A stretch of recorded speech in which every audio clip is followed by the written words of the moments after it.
আপনারা দেখতে পাচ্ছেন ৪৮৩ পদে প্রাণী সম্পদ অধিদপ্তরে নতুন একটি নিয়োগ বিজ্ঞপ্তি প্রকাশ পেয়েছে, যেখানে আপনারা 18ই ডিসেম্বর আবেদনের শেষ তারিখ এবং আবেদন শুরু হবে আগামী 27শে নভেম্বর। ওকে, আজকে 21 তারিখ আর 5 দিন পর আবেদন শুরু হবে। সরাসরি অনলাইনে আবেদন করতে পারবেন। তো চলুন আমরা নিয়োগ বিজ্ঞপ্তি সম্পর্কে বিস্তারিত বলে আসি, এবং তার আগে বলে নিচ্ছি, যারা এখনো চ্যানেলটিকে সাবস্ক্রাইব করেনি সাবস্ক্রাইব করুন, পাশে থাকা নোটিফিকেশন বেলটি অন করে আমাদের সাথেই থাকুন।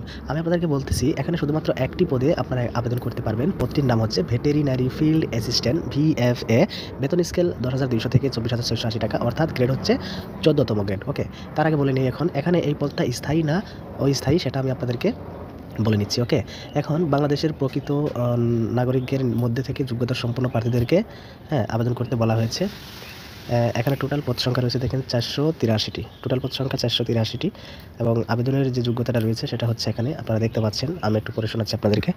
কোনো স্বীকৃত শিক্ষা বোর্ড হইতে বিজ্ঞান বিভাগে অনন্য উচ্চ মাধ্যমিক সার্টিফিকেট বা সমমানের পরীক্ষায় উত্তীর্ণ সহ সরকারি ভেটেরিনারি ট্রেনিং ইনস্টিটিউট থেকে বা লাইভ স্টক ট্রেনিং ইনস্টিটিউট হইতে সংশ্লিষ্ট বিষয়ে 1 বছরের প্রশিক্ষণপ্রাপ্ত হতে হবে, এবং প্রাণী সম্পদ অধিদপ্তরের ক্যাডার বহির্ভূত গেজেটেড কর্মকর্তা এবং নন গেজেটেড কর্মচারী নিয়োগ বিধিমালা 2023-এর তফসিল 2 অনুযায়ী গৃহীত পরীক্ষার উত্তীর্ণ হতে হবে।